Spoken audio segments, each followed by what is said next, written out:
Les alliés de 39-45. Voici la coalition la plus étrange et la plus puissante de l'histoire moderne. Démocratie, dictature, empires coloniaux, tous dans le même camp. Pas par amour, par nécessité. Écraser l'Axe. Quand tout ça démarre, septembre 1939. Royaume-Uni et France déclarent la guerre après l'invasion de la Pologne. Ensuite, tout s'accélère. 1941, l'Allemagne attaque l'URSS, Moscou rejoint les Alliés. Décembre 1941, Pearl Harbor, les États-Unis entrent en guerre. La Chine combat déjà le Japon depuis 1937. Résultat, ces quatre-là deviennent les quatre grands. Autour d'eux s'ajoutent des dominions, des colonies, des gouvernements en exil. Tout le monde rejoint pour un objectif unique, faire capituler l'Axe. Mais derrière l'unité, ça frotte.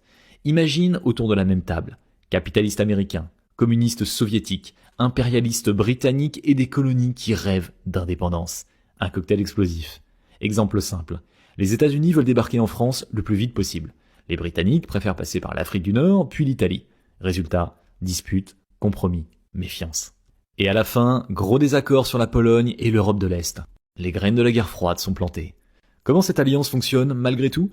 Casablanca, Téhéran, Yalta, Potsdam. C'est là qu'on fixe la stratégie, le calendrier et l'après-guerre. Côté logistique, une machine de guerre gigantesque. Les États-Unis envoient navires, avions, camions, nourriture.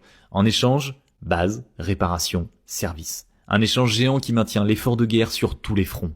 Leurs forces, ressources combinées, industrie colossale, logistique synchronisée, fronts multiples qui étouffent l'Axe. Le coût, perte humaine immense, économie épuisée, dispute féroce sur l'avenir de l'Europe. Une alliance de nécessité, pas un mariage d'amour. Pas de charte permanente, pas de règle éternelle, juste une coalition temporaire pour vaincre un ennemi commun.